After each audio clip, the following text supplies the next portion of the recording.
సుందరకాండ పారాయణాన్ని విన్నవారికి చదివినవారికి ఆ హనుమంతుడు సకల జయాలను శుభాలను ఐశ్వర్యాలని తప్పకుండా కలుగజేస్తాడు.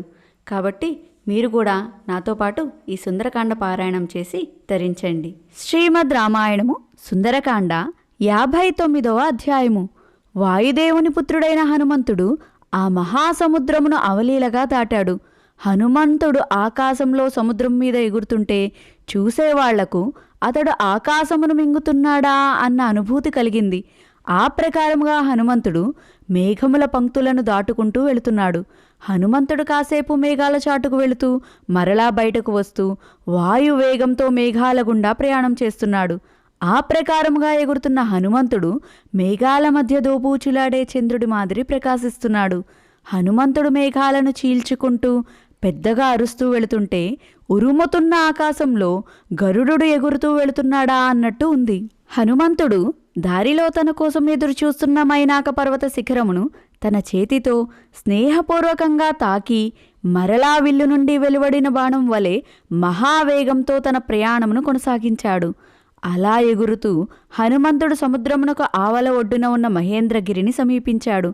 తన వాళ్ళ దగ్గరకు వచ్చాను అన్న సంతోషంతో హనుమంతుడు సింహనాదమును చేశాడు. తన మిత్రులను చూడబోతున్నాను అన్న సంతోషంతో తన తోకను చిత్రవిచిత్రంగా తిప్పుతూ పెద్ద పెద్దగా అరుస్తున్నాడు. హనుమంతుని అరుపులకు ఆకాశము బద్దలైందా అన్నట్టు ఉంది. హనుమంతుని రాక కోసం అంగదుడు, జాంబవంతుడు మొదలగు వానరములు, భల్లూకములు ఎదురుచూస్తున్నాయి. వారికి ఒక్కసారిగా ఆకాశము బద్దలైందా అన్నంత ధ్వని, గాలి వేగమునకు ఊగుతున్న చెట్లు, హనుమంతుడు ఎగురుతుంటే వచ్చే భయంకర శబ్దము వినపడ్డాయి. తరువాత హనుమంతుడు పెద్దగా అరుస్తున్న అరుపులు వినపడ్డాయి. అప్పటిదాకా వారికి హనుమంతుని గూర్చిన వార్త ఏమీ తెలియదు.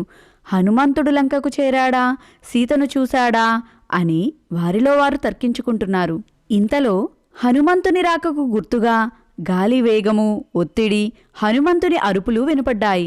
అప్పుడు జాంబవంతుడు మిగిలిన వానరములను చూసి మిక్కిలి సంతోషంతో ఇలా అన్నాడు: ఓ వానరశ్రేష్ఠులారా, హనుమంతుడు రామకార్యము సఫలం చేసుకుని వస్తున్నాడు. హనుమంతుడు సీతని చూడనిచో ఇంత ఆనందంగా కేరింతలు కొట్టడు అని అన్నాడు. ఆ మాటలు విన్న వానరులు ఆనందంతో కేరింతలు కొట్టారు, గంతులు వేశారు.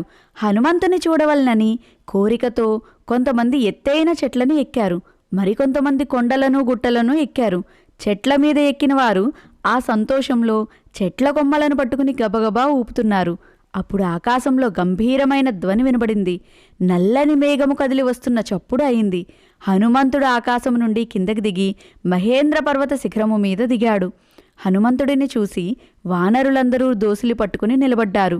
హనుమంతుడు సీతను చూసిన సంతోషంతో ఆనందంతో పొంగిపోతున్నాడు. హనుమంతుని కొరకు వేచి ఉన్న వానరులు గబగబా హనుమంతుని చుట్టూ చేరారు.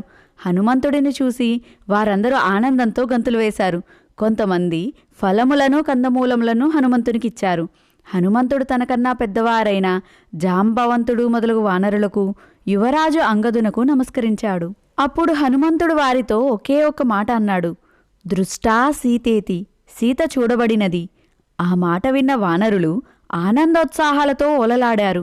హనుమంతుడు అంగదుని చేయి పట్టుకుని ఒక రాతి మీద కూర్చున్నాడు. మిగిలిన వానరములు వాళ్ల చుట్టూ నిలబడ్డారు.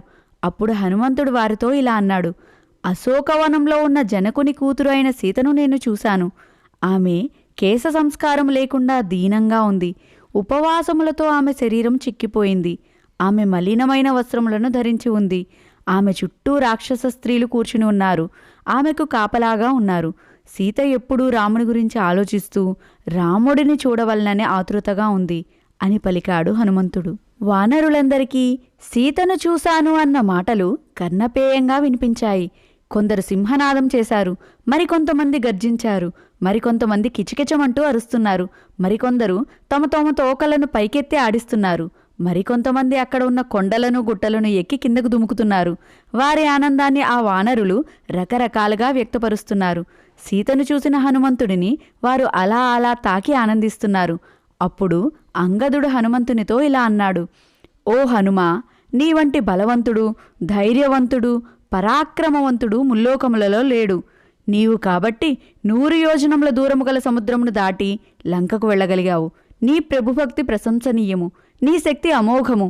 మా అందరి అదృష్టం కొద్దీ నీవు రాముని భార్య సీతను చూశావు, మా అందరి ప్రాణములను రక్షించావు, రాముని శోకమును పోగొట్టావు అని అన్నాడు. ఆ మాటలకు మిగిలిన వానరులందరూ వారిద్దరి చుట్టూ చేరి వారిని శ్లాఘించారు.